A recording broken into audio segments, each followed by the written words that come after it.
Минути за урбани вести, добре дојдовте. Предложени над 100 предлог проекти за планирање на буџетот за 2019 година на општина Илинден. Ова е веста на денот, а во продолжение следува генералната најава. Предложени над 100 проекти за планирање на буџетот за 2019 година во општина Илинден. Основното училиште Гоце Делчев во Долно Лисиче од денеска ќе се грее на пелети наместо на нафта. Инспекторите во кисела вода со зајакнати контроли. Утре вечер ќе светне новогодишната елка на плоштадот Македонија. Запленети 2 тона стари гуми во општина Газибаба. Жителите на општина Илинден предложија над 100 предлог проекти што ќе бидат составен дел од процесот на планирање на буџетот на општина Илинден за 2019 година. Најголем дел од предлозите се во областа на патната инфраструктура, образованието и заштитата на животната средина. Во рамки на буџетскиот форум кој се одржа во општина Илинден, граѓаните предложија над 100 предлог проекти што ќе бидат составен дел од процесот на планирање на буџетот на општина Илинден за 2019 година. На буџетскиот форум кој редовно се одржува во општина Илинден, граѓаните имаат можност да учествуваат и да придонесат во креирањето на буџетот за 2019 година. Најголем дел од предложените проекти се од областа на патната и комуналната инфраструктура, пошто следуваат проектите од областа на образованието и заштитата на животната средина. Градоначалникот на општина Илинден Жика Стојановски истакна дека овој форум е од големо значење во креирањето на буџетот. Со утврдувањето на насоките и приоритетите, граѓаните даваат голем придонес за локалниот економски и одржлив развој на заедницата и поквалитетни услови за живење во сите населени места. Многу е значајно учеството на граѓаните кои што ги даваат своите препораки за дефинирање на приоритетните проекти за реализација. Овие проекти би требало да придонесат во подобрување на условите и квалитетот за живење во општината и многу се значајни од досегашното искуство и практична примена. Значајни се затоа што конкретно кажуваат граѓаните на што треба да се посвети внимание. Значи, потребите се реално поголеми од можностите кои што ги нуди буџетот, затоа е потребно да се дефинира по приоритет оние проекти и инвестиции кои што ќе придонесат директно за поголем број на граѓани во најбрзо време. Ние во општината со оглед на тоа дека буџетот е ограничен, наоѓаме и дополнителни можности и средства за финансирање. Тоа го правиме преку проекти кои што досега во овој период ги имаме подготвено во висина од 14 милиони евра и нив ги имаме дадено во финансиски институции, а исто така и во централните владини институции, односно во министерствата. Градоначалникот Стојановски додаде дека со реализацијата на буџетските форуми, општина Илинден останува доследна на своите трајни определби за поголема транспарентност, комуникација и интерактивност со граѓаните, излегувајќи им во пресред на нивните барања и потреби преку идеи, предлози, мислења, проекти, партиципативно да учествуваат во креирањето на буџетот за следната година. Ке се реконструира локалниот пат Кадино-Клучка автопат А4 во општина Илинден. За реализација на овој проект беше подпишан договор помеѓу општина Илинден, Министерството за финансии и Светска банка. Како што информираат од Илинден, овој локален пат е од големо значење за општината бидејќи представува влез во општина Илинден и главна врска со автопатот А4. Општина Илинден во соработка со Министерството за финансии и Канцеларијата на Светска банка во Република Македонија во рамки на проектот за подобрување на општинските услуги потпишаа договор за реализација на проектот рехабилитација на локален пат Кадино-Клучка автопат А4 во вкупна вредност од 29.416.514 денари. Со проектните активности ќе се изврши целосна реконструкција на локалниот пат од излезот на населеното место Кадино до поврзување со автопатот А4 во должина од 1600 метри, вклучувајќи реконструкција на 2 мостови и 1 цеваст пропуст. Како што информираат од Илинден, овој локален пат е од големо значење за општината, бидејќи представува влез во општина Илинден и главна врска со автопатот А4, коридор Скопје-Атина и поврзување со регионалниот пат Р103. Со реконструкцијата на овој фреквентен патен правец се подобрува безбедноста во сообраќајот во овој дел од општината и се овозможува побрза и побезбедна комуникација. Безбедноста на учесниците во сообраќајот е еден од приоритетите во работењето на општина Илинден, поради што континуирано се инвестира во изградба, реконструкција, рехабилитација и санација на локални улици и патишта. Инаку, покрај Илинден, дополнително уште 5 општини добија средства за реализација на инвестициони проекти. Подрачното основно училиште Гоце Делчев во Долно Лисиче од оваа грејна сезона почна да користи пелети за грејење, заменувајќи го досегашниот систем на нафта.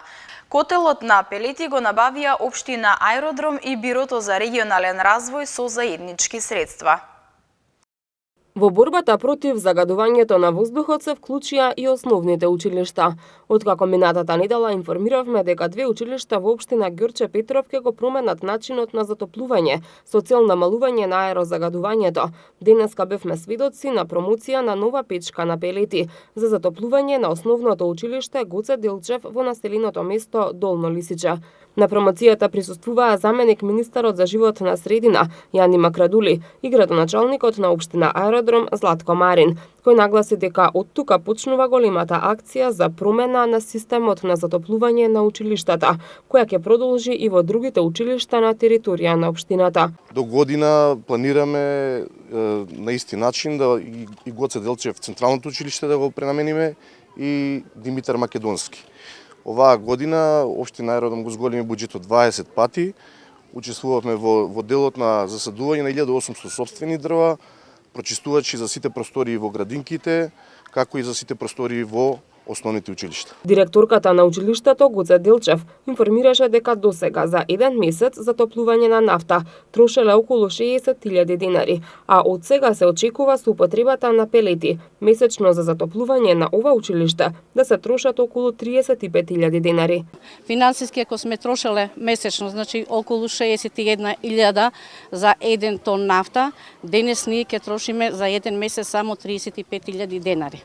Според она што сме го воделе до сега. Нашите ученици ќе се воспитуваат, ќе се образуваат, значи во една убава и прекрасна, значи топлина во училниците, а исто така, значи ќе имаме една здрава животна средина во која што ќе се воспитуваат и образуваат учениците. Заменик министерот за животна средина Јани Макрадули нагласи дека ова е само една од мерките кои се преземаат за подобрување на состојбата со загадениот воздух во Скопје. Информираше дека за таа цел министерството презема и други конкретни активности. Ова е решение кое што е признато и потврдено и имплементирано во повеќе држави во свет каде што имат проблем со загадувањето. Замената или справувањето со изворите на загадување е приоритет. Во Република Македонија, во Скопје особено, клучниот извор на загадување е домашното затоплување или затоплувањето во јавните институции. И кога ќе замените нафта со поеколошки извор на затоплување, тоа не е адхок решение, тоа е континуирано системско решение кој што во долг период ќе ја подобрува животната средина овде. Не постои партнер меѓународен кој што не го потврдува планот за чист воздух. Затоа замолувам, апелирам, она што локалната самоуправа почна да го следи, да го направиме сите. Мерната станица во населбата Лисиче, која подолго време не е во функција, ќе почне да го покажува нивото на загаден воздух во текот на 2019 година, дополни Макрадули. Општина Карпош ја затвори дивата депонија долж кејот на реката Вардар кај мостот Газела. Станува збор за место на кое со години се собираше габаритен отпад, но се палеа и огнови на отворено кои придонесуваа за дополнително загадување на воздухот во овој дел на општина Карпош. Дивата депонија која со години беше место на кое се собираше габаритен отпад и шут, честопати се палија и огнови на отворено, денеска беше затворена. Станува збор за дивата депонија која се наоѓа долж кејот на реката Вардар кај мостот Газела. При денешната теренска посета градоначалникот Стефан Богоев посочи дека најостро ќе биде санкционирано фрлањето и палењето на отпад и општината заедно со државниот инспекторат за животна средина и полициските службени ќе продолжат со засилени контроли. Богоев најави дека во наредниот период ќе бидат затворени и други депонии. Во наредниот период планираме кај хотелот Александар Палас и кај спортскиот центар Борис Рајковски исто така да ги расчистиме депониите и не само да имаме чиста околина и површина земјана и тревна таму, туку и со тоа да превенираме палење на овие критични места во кои што во минатото интензивно се палеше. Крајната цел е на овие простори кај што има диви депонии, по завршување на чистењето да се оплеменат со ново зеленило и нова урбана опрема на пролет, со цел граѓаните може да ги користат непречено. Градоначалникот Богоев додаде дека просторот кај мостот Газела напролет ќе биде оплеменат со ново зеленило, садници и урбана опрема. Овој простор ќе биде дел и од новиот парк кој ќе започне да се уредува во 2019 година. Како што посочи Богоев, општина Карпош во изминатиот период работи на зголемување на зеленилото. Во ромското мало во населбата Ченто во општина Газибава, општинските инспектори запленија поголема количина на отпадни гуми. Од општина Газибава велат дека и понатаму ќе продолжат со ваквите акции за заплена на старите гуми. Досега запленити се вкупно 2 тона и 50 килограми стари гуми од страна на инспекцијските служби. Општина Газибава продолжува со акциите за заплена на отпадни гуми. Како што информираат од Газибава, во последната акција на општинските инспектори за заплена на отпадни гуми, инспекторите запленија 1 тон и 50 килограми отпадни гуми. Отпадните гуми се запленети во ромското мало на улицата Методи Андонов Ченто, поточно пред бензинската пумпа на Макоил. Како што соопштија од општина Газибава, досега во двете акции кои се направени за собирање отпадни гуми заедно со инспекторатот на град Скопје, јавното комунално претпријатие Газибава и МВР, запленети се вкупно 2 тона и 50 килограми стари и уништени гуми. Од општина Газибава велат дека и понатаму ќе продолжат ваквите акции со цел да се исчисти отпадот во општината. Во општина Кисела Вода инспекторите со зајакнати инспекцијски контроли. Во изминатиот период изречени се парични казни на граѓани за оставање на ѓубре и шут на јавни површини. Како што информираат од Кисела Вода, по извршениот инспекцијски надзор акцент беше ставен и на работата кај механичарските работилници, сендвичарите и рестораните.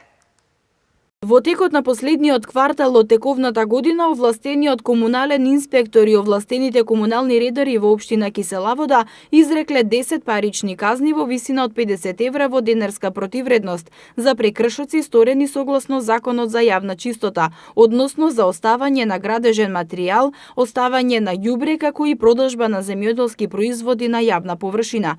Како што информираат од Кисела Вода, извршени се и повеќе контроли во однос на палење оган на јавна површина, при што на физичките лица им се изречени опомени. Воедно извршени се и инспекцијски надзори на градилишта, при што е констатирано дека товарните моторни возила редовно ги чистат тркалата при влегување во сообраќај.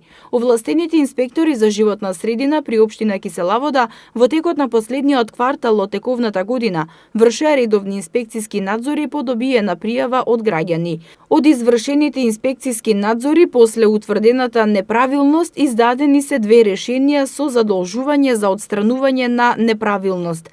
При вршењето на инспекцијските надзори согласно надлежностите на овластените инспектори, акцент беше ставен на контролата кај механичарските работилници, кај сендвичари, ресторани и други објекти кои имаат обврска за собирање на отпадното масло за готвење и негово предавање кај овластени постапувачи. Инаку од општина Кисела Вода информираа дека од 15 декември ќе се почне со сменско работење на комуналните редари со цел да се обезбеди постојан мониторинг на критичните точки во општината. Утре вечер на плоштадот Македонија ќе биде поставена новогодишната елка, а ќе се отвори и новогодишната населба, која треба да придонесе убава и празнична атмосфера во главниот град. Градот Скопје ги повикува сите граѓани да бидат дел од оваа новогодишна атмосфера. Со осветлување на новогодишната елка поставена на плоштадот Македонија, утре вечер во 19 часот ќе се отвори и Винтерленд, новогодишната населба која ќе придонесе за празничниот амбиент во градот, во пресрет на новогодишните и божикните празници. Како што соопшти град Скопје, осветлувањето на елката ќе биде придружено со настап на средношколскиот хор, составен од 120 ученици од 9 средни училишта на град Скопје, кој околу половина час ќе изведува божикни песни. Средношколците на плоштадот Македонија ќе пристигнат придружувани од членовите на градскиот дувечки оркестар, кој ќе изведе парадно концертирање од старата железничка станица па до улицата Македонија, се до плоштадот Македонија. На осветлувањето на новогодишната елка ќе присуствува и градоначалникот Петре Шилегов, кој ќе го означи почетокот на новогодишното празнување во Скопје. Просторот околу елката е уреден како новогодишна населба со украсни кукички во зимски амбиент и катчиња за игра и смеа. Во населбата со име Винтерленд, односно зимска земја, ќе има и мала сцена на која секојдневно ќе се организираат настани кои ќе го привлечат интересот на сите граѓани, без разлика на возраста. Ќе има и топ за создавање вештачки снег, со што ќе се дополни зимската слика. Во населбата ќе има катчиња за детски игри, како и разновидни содржини од новогодишен карактер. Просторот околу елката пак ќе биде организиран како дел за храна и пијалоци, каде што граѓаните ќе може да седнат и да уживаат во понудата на околните кукички. Градот Скопје ги повикува сите граѓани да дојдат на плоштадот и заедно да ја почувствуваме новогодишната магија. Официјалната празнична програма во центарот на градот ќе почне на 15 декември. Денеска во Македонија имавме сончево време, а во западните делови со мала до умерена облачност. Во Скопје слично време, сончево во западните делови со мала до умерена облачност. До сабота предпладне времето ќе биде стабилно суво со ниски утрински температури, кои насекаде ќе бидат негативни, а најстудено ќе биде в петок наутро. Под влијание на нов влажен бран од сабота кон крајот на денот ќе има повремени врнежи од дожд, особено на запад, спуштање на постуден воздух од север, од недела на повисоките места и на планините врнежите ќе бидат од снег, а на пониските места од дожд и снег. Денеска имавме температура од 5 степени, а утре ќе достигне до 6 степен. Почитувани гледачи, со временската прогноза го завршуваме ова издание на Урбаните вести. Ви благодарам што бевте со нас. Повеќе наслови можете да прочитате на нашата веб страна mtm.mk и на социјалните мрежи Facebook и Twitter. Довидување!